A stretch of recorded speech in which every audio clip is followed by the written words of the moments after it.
My name is Stephen. I'm 72 years old, and I need to tell you about the most damaging lie I believed for 30 years. I thought being a perfect parent meant raising perfect children. I thought love meant pushing them to be their best. I thought my job was to eliminate their struggles before they happened. I ran my household like I ran my school, with rules, expectations, and consequences for everything. Both my sons are adults now. Both are in therapy. Both refuse to speak to me. I haven't heard from Michael in 3 years. I haven't heard from Daniel in 2. Last week, I found something in my desk that broke my heart all over again. A piano recital program from 1994. Daniel was supposed to perform that night. He never made it to the piano. He ran out of the auditorium crying. I thought I was protecting him from failure. I was actually teaching him to fear it so much he couldn't function. And here's the cruelest part. I have a folder full of programs like that. Back in 1982, when I was 30, Michael was born. I was assistant principal at Burlington Middle School, and I had it all figured out. I'd seen hundreds of kids over the years. I knew what made successful students and what made struggling ones.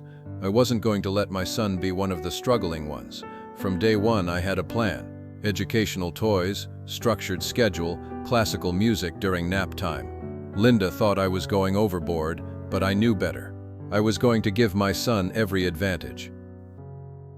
By 1990, when Michael was 8 and I was 38, the system was in full swing. Piano lessons on Mondays, soccer practice on Wednesdays, math tutoring on Saturdays. I had charts on the refrigerator, tracking his progress in everything. Practice time, test scores, athletic performance. If he got a B+ on a test, we'd sit down and figure out why it wasn't an A. If he missed a goal during soccer, we'd practice in the backyard until he got it right.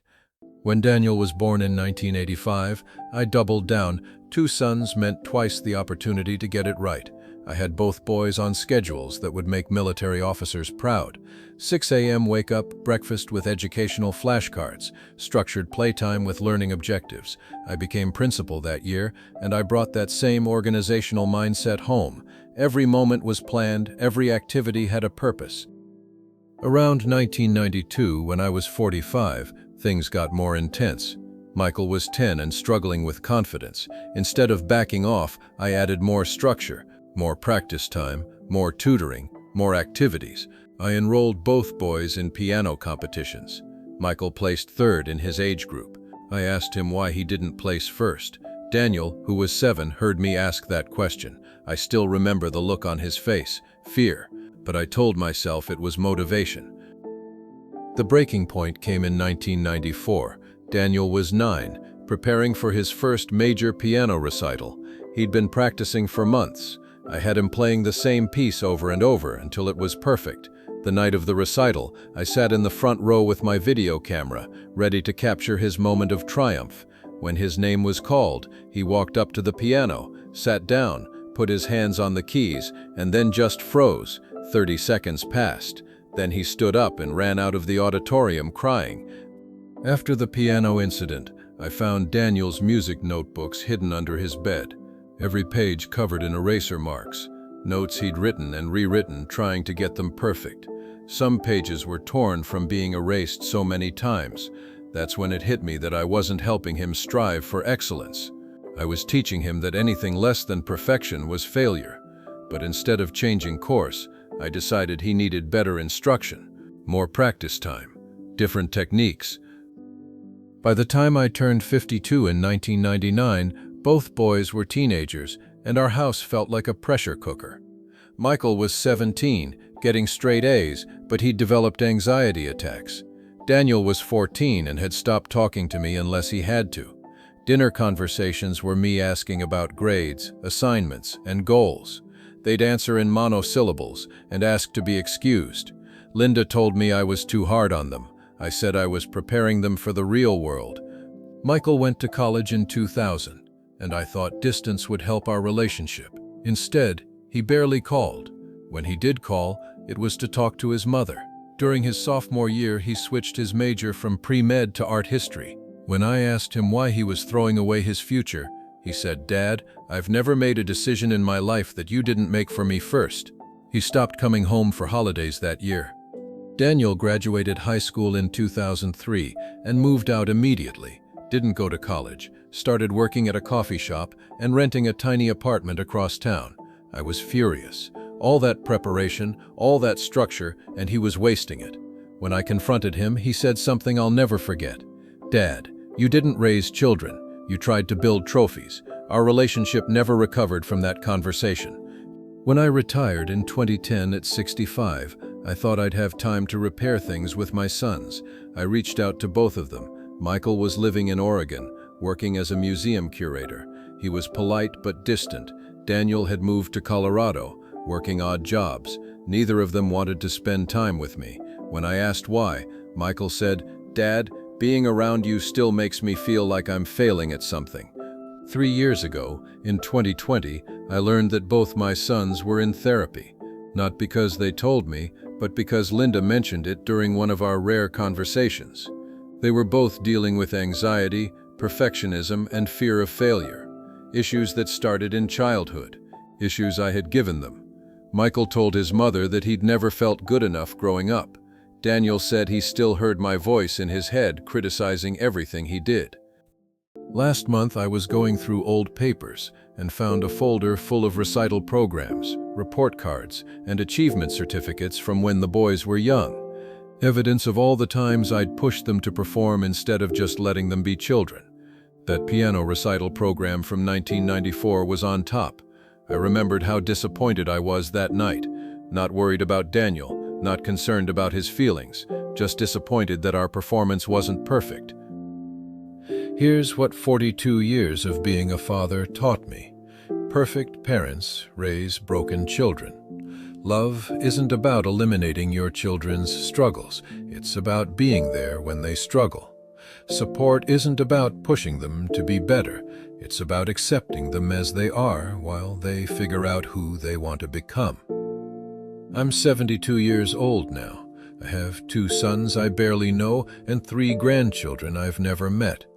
I live alone in Burlington, surrounded by all those certificates and programs and evidence of what I thought was good parenting. But it wasn't parenting at all. It was management. It was control. It was me trying to create the perfect children instead of loving the real children I had. Perfect parents raise broken children. Most of you are making the same mistakes I made. You're scheduling every moment of your children's lives. You're turning childhood into a series of performance reviews. You're more concerned with their achievements than their happiness. You think you're setting them up for success, but you're setting them up for anxiety and self-doubt. Your children don't need to be perfect. They need to feel loved when they're imperfect. They don't need you to solve all their problems. They need you to believe they can solve their own problems. They don't need constant improvement. They need unconditional acceptance. Stop scheduling every moment of their day. Let them be bored. Let them figure things out. Start asking about their feelings instead of their grades. Stop comparing them to other children. They're not other children. They're yours. Start celebrating effort instead of results. The trying matters more than the winning. Stop correcting everything they do. Let them make mistakes and learn from them. Start enjoying their company instead of managing their performance. I know what you're thinking. But the world is competitive. But I want them to succeed. But if I don't push them, who will? I thought all those things too. But here's the truth. Children who feel loved and supported take healthy risks. Children who feel controlled and judged avoid risks altogether. You're not preparing them for success. You're preparing them for paralysis. The most successful adults I know aren't the ones who were pushed hardest as children. They're the ones who felt safe enough to fail, confident enough to try again, and loved enough to believe in themselves. You can't give your children confidence by managing their lives.